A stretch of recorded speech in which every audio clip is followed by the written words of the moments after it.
The following is a homily given on the 17th Sunday of Ordinary Time, July the 30th, 2006, based on the Gospel of John, chapter 6, verses 1 to 15.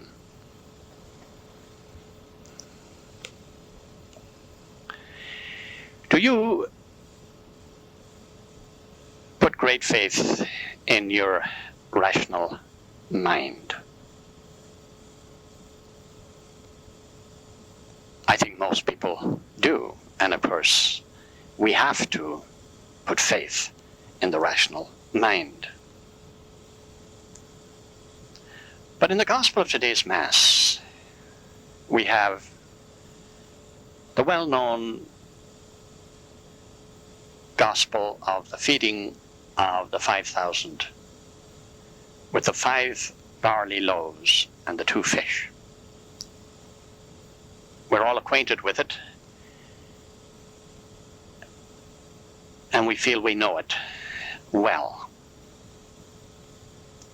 But you have a situation where Jesus is preaching to 5,000 people. 5,000 men, we're told, as well as women and children. And he becomes aware that these people are hungry, and he's concerned. And he puts the question to his disciples. And one disciple said, well, with 200 days' wages, you couldn't feed all those people. Another disciple said, well, there's a boy here who has 5 barley loaves and 2 fish. But that would not be enough for this tremendous crowd. So Jesus asked if he could be given the 5 barley loaves and the 2 fish, and he asked the people to sit down. And then, of course, we know what happened. He asked the disciples to start distributing the bread and the fish. And all 5,000 were fed, had plenty to eat, and 12 wicker baskets of leftovers were available when the meal was over. Now, why did Jesus do this? Why did he work this extraordinary miracle? Did he do so to prove that he was the Son of God? I don't think so. I think there was much more to it than that. I believe that he was trying to show them that there's another way to solve the problems of life. A way that is not the rational way. We're also used to using the rational to deal with our problems. And of course, that's a very healthy thing to do. But the rational way is not the only way.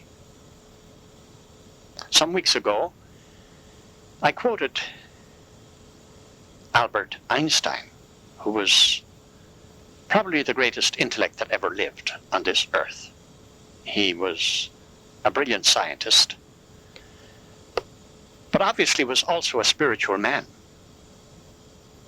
And he said, the intuitive mind is a sacred gift.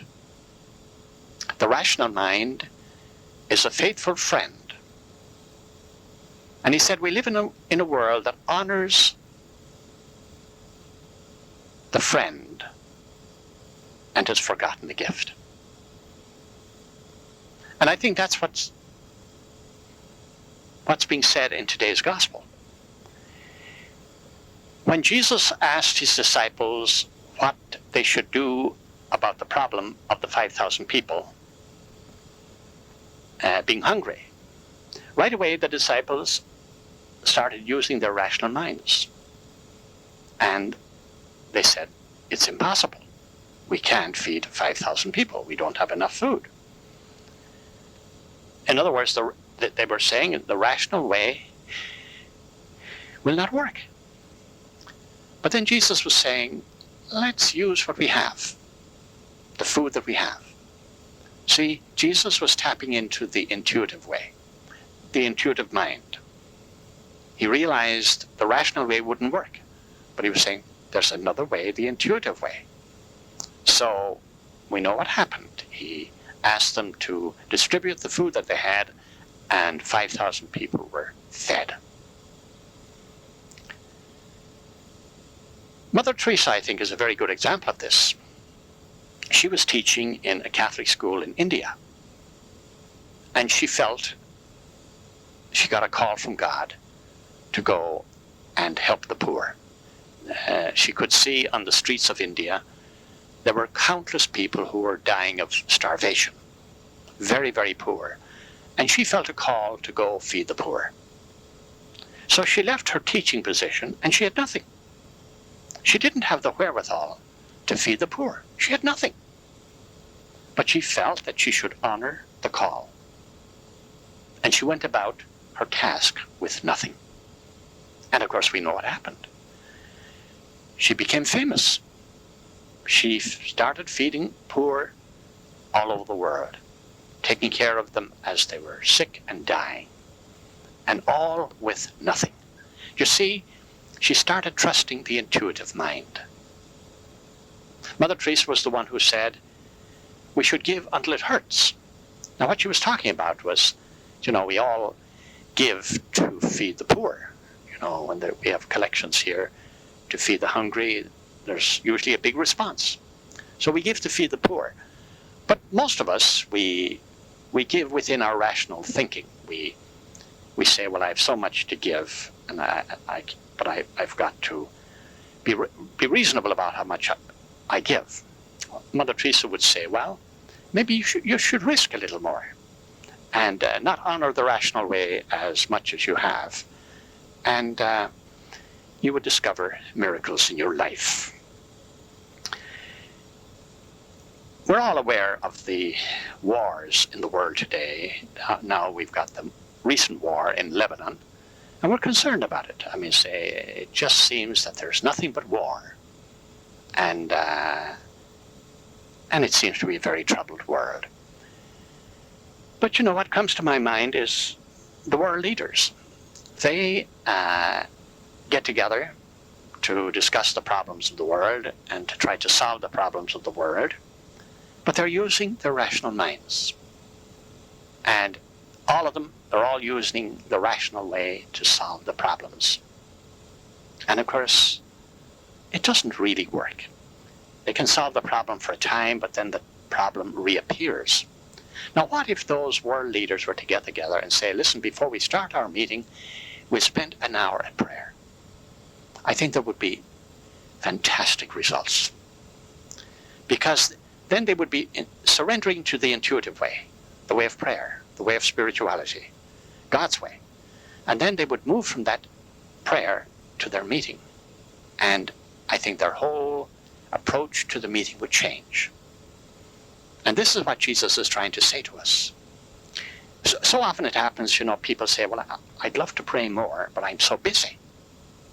I know prayer is important, but I have so many things to do. So what do? They reduce their time for prayer because they have so much to do. They put the doing ahead of the prayer.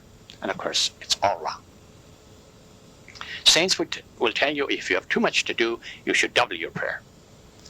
Because the thing about it, if we give time to the prayer and make prayer, give the priority of our time to prayer, then our doing will greatly improve. In other words, the quality of our doing will improve.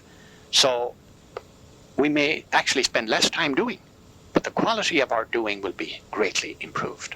And that will happen because we have given the time to prayer. And this is what today's gospel is saying. There are many problems in the world, but the rational mind is not the way to go. Up to a point, it's very necessary. But there's a more important way to deal with problems than the rational way. And that's the intuitive way, the way of faith, the way of prayer, the way of God. Amen.